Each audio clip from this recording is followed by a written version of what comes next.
प्रारब्ध के सभी दर्शकों को मेरा नमस्कार। मेरा नाम है संदीप आर के सिंह और आज का जो मेरा विषय है वह बंगाल में चल रही घटनाओं पर ही, समाधान पर ही बात करनी है।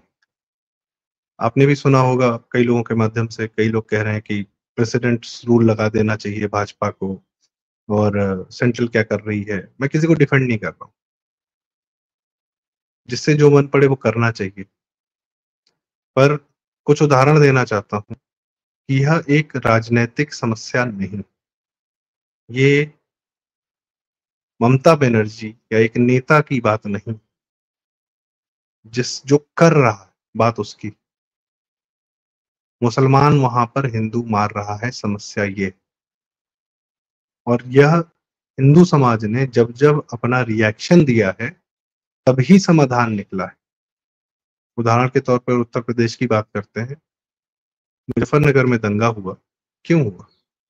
एक हिंदू लड़की छेड़ी गई मुसलमान लड़कों द्वारा। हिंदू लड़की के भाई ने मना किया, उन लोगों ने उस लड़के को मार दिया, हिंदू लड़के को मार दिया। पुलिस में गए, पुलिस ने लड़कों को पकड़ा, आजम खान ने छुड़वा दिया और आजम खां के डर के मारे पुलिस ने उन्हीं माँ बाप को जेल में बंद कर दिया जिसके बच्चे की हत्या हुई थी और जिनकी लड़की छेड़ी गई थी। क्या किया हिंदू समाज ने? सत्ता थी अखिलेश यादव की, आजम खां की। सत्ता के खिलाफ जाकर समाज ने कंट्रोल मैटर का अपने हाथ में लिया, फिर डोज दी गई और शांति स्थापित हो गई। और आज अब वहां का मुसलमान समाज जो है तड़पता है कि जाट वोट किसी तरह हमको मिल जाए, हमारे साथ आ जाए, गलती हो गई, भाईचारा फिर से। और जो इनके भाईचारे के चक्कर में फंसता है उस समाज के साथ ये वही करते हैं। कहने को गुजरात में कुछ हुआ था 2002 में, क्या हुआ था क्या नहीं हुआ था दुनिया जानती है या नहीं जानती है, या जितनी कहानियां निकली हैं, कुछ ऑफिशियल स्टोरीज है कुछ अनऑफिशियल, पर वो चीज दोबारा नहीं हुई। इलाज ये है, और उदाहरणों की और कोई मतलब ऐसे बहुत सारे उदाहरण। समाज को मैटर अपने हाथ में लेना पड़ता है। जीवन आपका है, जीवन हमारा है। नागपुर में बताते हैं कि 1923 में कभी दंगा हुआ, फिर 27 में फिर से कोशिश हुई हिंदुओं पे हमले की, डोज मिला, फिर 98 साल तक कुछ ऐसा हुआ नहीं। सुहेल देव पासी जी ने जब वो सलार गाजी को निपटाया, और न सिर्फ उसको निपटाया, उसके 1 लाख सैनिकों को दौड़ा दौड़ा कर मारा, हर एक को मारा, क्योंकि वो सब अधर्मी व्यवहार कर रहे थे। वो सोमनाथ मंदिर तोड़ चुके थे और इस तरीके की सारी हरकतें वो कर चुके थे, खेतों में आग लगा चुके थे। तो समझ गए कि ये लोग किस लेवल के हैं और इनके साथ किस लेवल पे डील किया जाना चाहिए। तो 180 साल तक उधर से किसी ने की तरफ झांकने की हिम्मत नहीं की। गोपाल पाठा जी ने जब कलकत्ता में 1946 का डायरेक्ट एक्शन डे हुआ, उन्होंने कहा कि एक मारे हो तो 10 मारेंगे। तो गांधी को बुला के लाए थे कि इनको शांत कराइए, नहीं ये तो हम लोग को निपटा देंगे। तो गांधी बिकेम दिस ढाल ऑफ मुस्लिम्स इन कोलकाता। बात यह है कि बीमारी लग गई है शरीर में बहुत तगड़ी, और न सिर्फ बीमारी लगी है बल्कि एक छिद्र खुल गया है, एक फोड़ा हो गया है, जो जो पश्चिम बंगाल स्टेट हो गया है, जिससे ये सारे के सारे अंदर घुसे चले आ रहे हैं और भारत को भी और बीमार और बीमार और बीमार किए जा रहे हैं। और ये भारत को दुश्मन मानते हैं, ये चीख चीख के बता रहे हैं, ये वीडियोस बना बना के बता रहे हैं, ये हत्याएं कर करके बता रहे हैं। राजस्थान में हत्या कर देते हैं, पुलिस स्टेशन फूंक देते हैं, मुंबई में बम ब्लास्ट भी करा लेते हैं। मैं अंदरूनी वालों की बात कर रहा हूँ, 26 11 की बात नहीं कर रहा हूँ। गुजरात में दंगे होते थे, यूपी में दंगे होते थे। अब बंगाली समाज को सदैव ये लगा कि वो भारत के ऊपर रहता है, भारत में नहीं रहता है। भारत राष्ट्र से उसका कोई मतलब नहीं, वो अलग एक राष्ट्र है।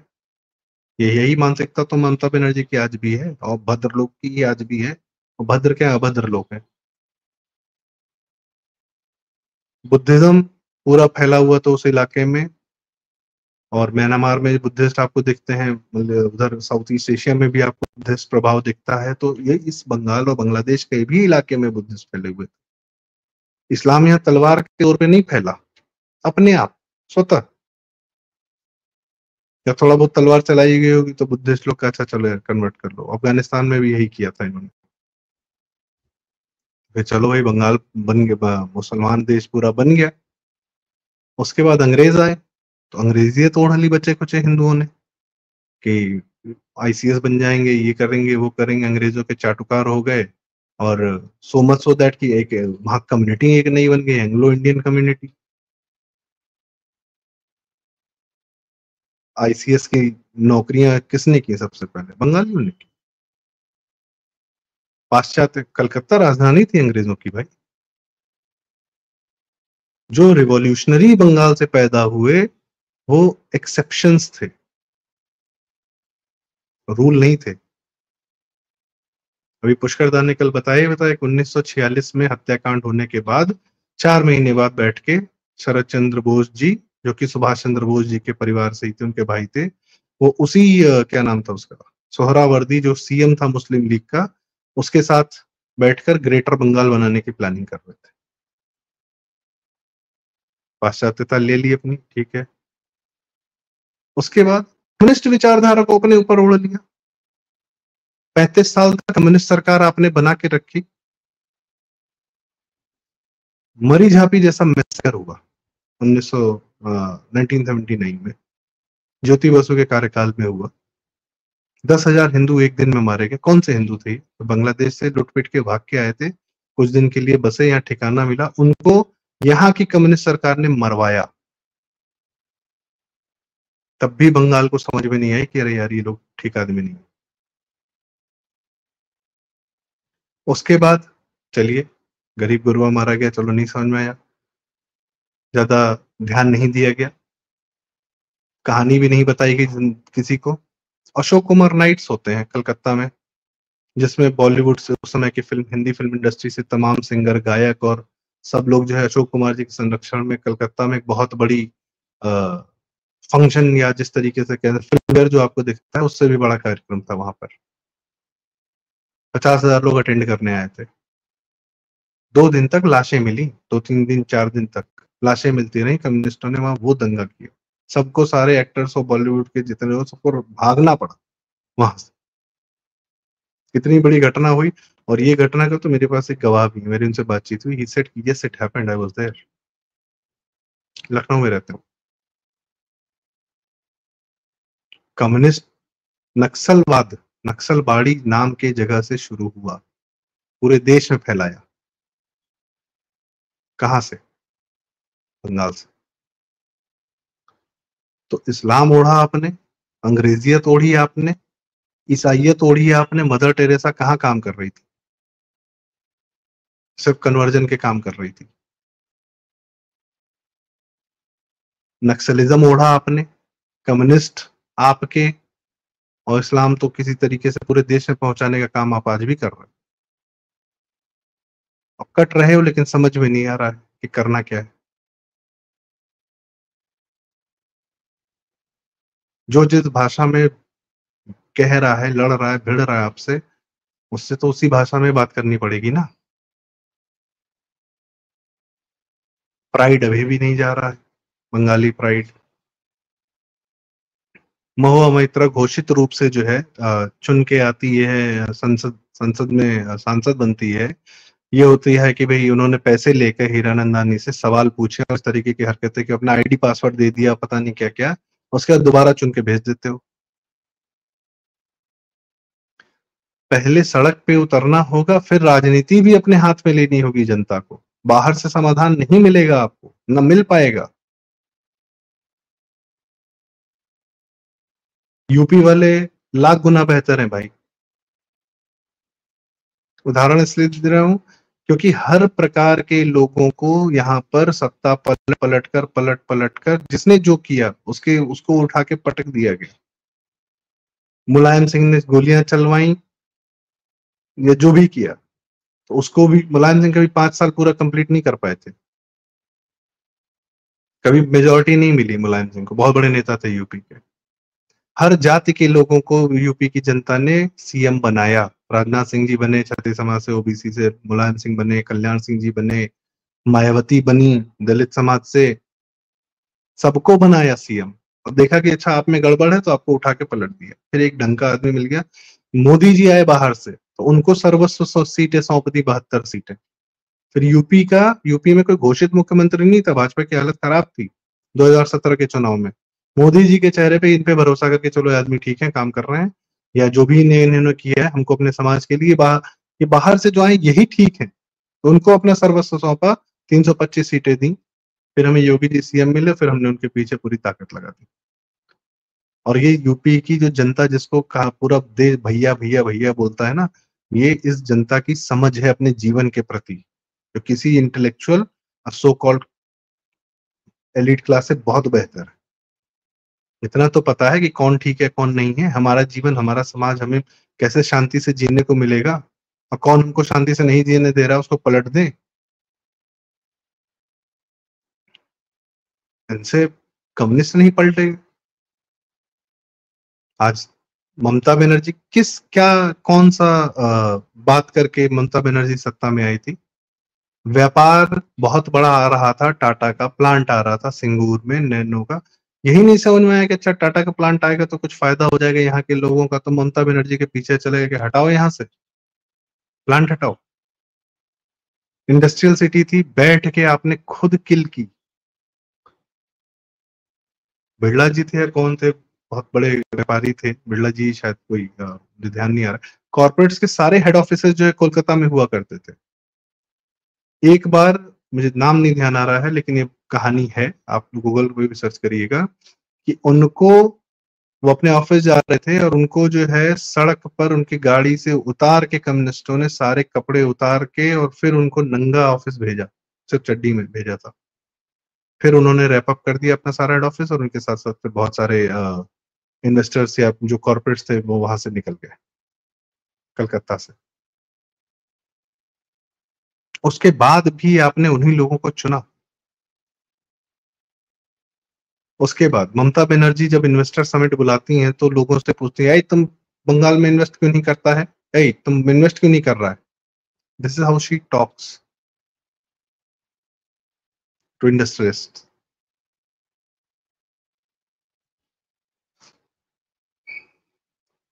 तो आप जब बंगाल का एक ब्रांड एम्बेसडर बनाना होता है तो शाहरुख खान को बनाया जाता है। किसके लिए? अपनी ही मुसलमान जनता को खुश करने के लिए, कोई टूरिज्म प्रमोट करने के लिए नहीं। मैं दार्जिलिंग गया था, मेरे कान खड़े हो गए, मैंने कहा भैया इस जगह तो जीवन में नहीं आएंगे। खराब सड़कें, सीधी चढ़ाई, रात में 7 बजे अंधेरा रास्ते में, और शहर में 25-30 साल पुरानी डीजल गाड़ियां चल रही, पूरे शहर में धूल बदबू।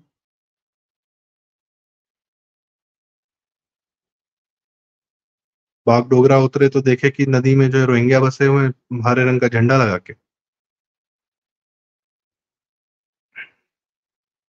जादवपुर यूनिवर्सिटी, जेएनयू से कहीं ज्यादा बड़ा कम्युनिस्ट, और ये प्रोफेसर स्टूडेंट्स। और अब बताएं, बंगाल की एक कहानी और बताएं। यूपी को बहुत जातिवाद जातिवाद का स्टेट बताया जाता है, बिहार को कि जातिवादी राजनीति होती है।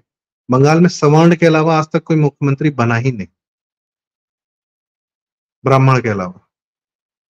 और भाजपा के जो समर्थक हैं वो दलित हैं, जो आज मारे जा रहे हैं वो सब दलित हैं। तो सवर्णों जो होता है ना, जातिवाद की राजनीति जो यूपी और बिहार पे थोप दी जाती, सबसे घटिया सबसे गंदी राजनीति जातिवाद की बंगाल में हो रही है। और आज से नहीं हो रही, बहुत पहले से हो रही। ज्योति बसु क्या थे, भट्टाचार्य जी क्या थे, ममता बनर्जी क्या है? थोड़ा सा मुसलमान वोट लेके सिद्धार्थ शंकर रे क्या थे? सबके कार्यकाल में हत्याकांड हुए, लगातार हुए। मर कौन रहा है वहां पर? गोरखा वाले परेशान है कि अरे भैया हमको गोरखा लैंड दे दो यार, हमको काहे बंगाल में टिकाए हुए हो, ऐसे ऊपर से ऐसे निकल के जाता है। मंडल मर रहे हैं, दास मर रहे हैं, दलित है। राजीव गांधी बोलेगा, सॉरी राहुल गांधी बोलेगा कुछ कि दलितों पे इतना सवर्ण अत्याचार और मुसलमान अत्याचार क्यों कर रहा है? ओवैसी से पूछा गया कि तुम बंगाल हिंसा पे क्या कर, मैं बंगाल का प्रवक्ता नहीं, मैं तृणमूल कांग्रेस का प्रवक्ता नहीं, तो क्या तुम फिलिस्तीन के प्रवक्ता हो? तो जय फिलिस्तीन करते रहते हो, हमास वालों ने तुमको अपना प्रवक्ता बना के भेजा है यहाँ पे। यूपी में चले आते हो, बिहार में 5 एमएलए की सीट जीत जाते हो, बिहार के बॉर्डर पे, जहाँ पे नेपाल बॉर्डर पे पूरे पूरे मुसलमान बस गए हैं, किशनगंज में, उनके प्रवक्ता हो जाते हो तुम। आज मुसलमान हिंसा कर रहा है, काट रहा है, लिटरली काट रहा है। कोई ममता बनर्जी का इस्तीफा मांगते हुए सुना आपने किसी को? सुप्रीम कोर्ट तक के इंटेलेक्चुअल्स जो है बैठ के देख रहे हैं नंगा नाच सबका, और कुछ नहीं कर रहे हैं, उन्हें करने दे रहे हैं। सबको पता है ये बात कि जिस दिन केंद्र सरकार ने उठा के राष्ट्रपति शासन लगाया, सुप्रीम कोर्ट सबसे पहले सामने आ जाएगा कि आप ये नहीं कर सकते। ममता बनर्जी के प्रोटेक्शन में सुप्रीम कोर्ट खड़ा है। स्वतः संज्ञान क्यों नहीं ले लेता है? और क्यों खड़ा है बताता हूँ। 2021 में ममता बनर्जी जब जीती थी तो हत्याएं की, आज से ज्यादा हत्याएं उस समय हुई, ज्यादा रेप हुए, और 80,000 लोग बंगाल के बॉर्डर और असम में जाके खड़े हो गए। और तब सुप्रीम कोर्ट में पीआईएल डाली गई कि देखिए भाई साहब क्या हो रहा है, कुछ निर्णय दीजिए, कुछ करिए। सुप्रीम कोर्ट 4 महीने तक पीआईएल पलटने का टाइम नहीं मिला, डेट नहीं दी उन्होंने 4 महीने तक। इस तरह संरक्षित किया ममता बनर्जी को।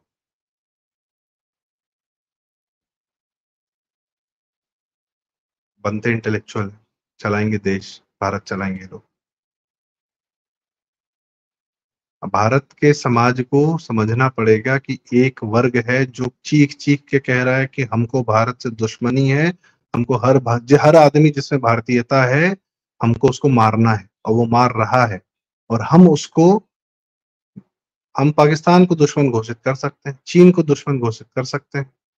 आप एक विचारधारा को दुश्मन घोषित नहीं कर सकते। वो विचारधारा डेली चीख चीख के कह रही है कि हमको निपटाना है, हमको भारत को निपटाना है, हमको काटना है, हम यही करेंगे, यहाँ की भूमि पर हमारा हक है, हमने 1000 साल रूल किया है, अभी हम फिर करेंगे। उसकी पूरी मानसिकता है भाई। और रूल करके रूल नहीं करेगा, वो भारत को निपटाएगा। उसने अफगानिस्तान में निपटा दिए हिंदू, उसने ईरान में पारसी निपटा दिए, पाकिस्तान में हिंदू निपटा दिए, बांग्लादेश में हिंदू निपटा रहा है। पर हम उसको दुश्मन नहीं कह सकते, हम सेकुलर।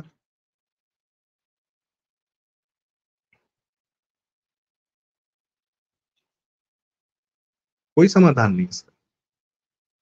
जब तक प्रतिक्रिया, और अब प्रतिक्रिया भी नहीं, अब आगे बढ़कर डोज देना, और मैं किन शब्दों में कहूं आप लोग समझ रहे होंगे, और कोई इलाज नहीं है। आपको अपनी रक्षा करनी ही पड़ेगी, समाज को संगठित होकर स्वयं की रक्षा करनी पड़ेगी। कैंसर बहुत आगे फैल गया है, कीमोथेरेपी ही इलाज है, और दर्द बहुत होगा। कोई भी ये इलाज करेगा दर्द बहुत होगा, तो दर्द सबको सहना पड़ेगा। बीमारी कोई बड़ी नहीं होती, छोटी होती है शरीर में, हम उसको पाल पोस के बड़ा बनाते हैं। शुगर वाले लोग अरे खाते रहते हैं, पीते रहते हैं, अरे नहीं ठीक है चलेगा। जब अति हो जाती है तब पता चलता है अच्छा 2-3 ऑर्गन जा चुके, बहुत देर हो जाती है तब तक।